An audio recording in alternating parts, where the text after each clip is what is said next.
Hello everyone. अब हमारे पास एक छोटी सी डेफिनेशन है। बेसिकली इस वीडियो में मैं सिर्फ डिवीजन रिंग को ही बताऊंगी, क्योंकि इसके बाद हमारा मतलब कि एक बड़ा अच्छा टॉपिक शुरू हो जाएगा जो फील्ड से रिलेटेड है कि फील्ड क्या होता है।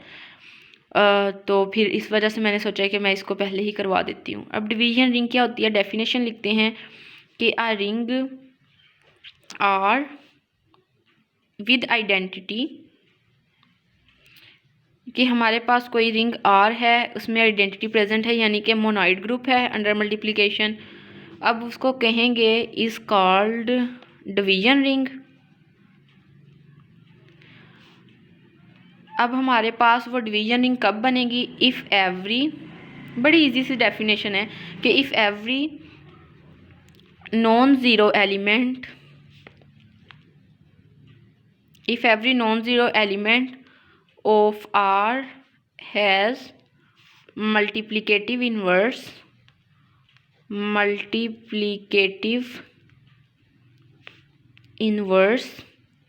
in R।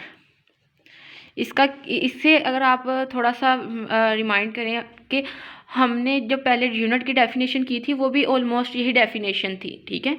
कि डिवीजन रिंग में भी हम ये कहते हैं कि अगर उसमें मतलब मल्टीप्लिकेटिव इन्वर्स मौजूद हो, और हमने यूनिट में भी कहा था अगर कोई एलिमेंट यू है तो उसके लिए कोई भी एलिमेंट वी एग्जिस्ट कर रहा हो कि यू वी करने से हमारे पास वन आ जाए। और इसमें भी यही है कि ring R with identity is called division ring if every non zero element of R has multiplicative inverse in R. ठीक हो गया।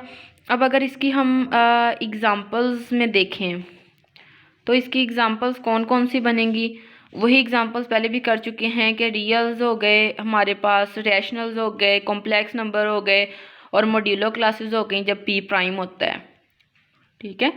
यानी कि फॉर एग्ज़ाम्पल कि अगर हम Z17 को लें अंडर मल्टीप्लिकेशन, तो हमारे पास ये एक सेट बनाता है और ये डिवीजन रिंग हमारे पास बनाता है एक्सेप्ट ज़ीरो, क्योंकि हमने डेफिनेशन में भी यही कहा है कि non zero element of R has multiplicative inverse in R, मतलब ज़ीरो नहीं लेना, यानी कि ये हमारे पास डिवीजन रिंग बनाएगा एक्सेप्ट ज़ीरो, ठीक है, क्योंकि नॉन ज़ीरो एलिमेंट्स हमने कहा है।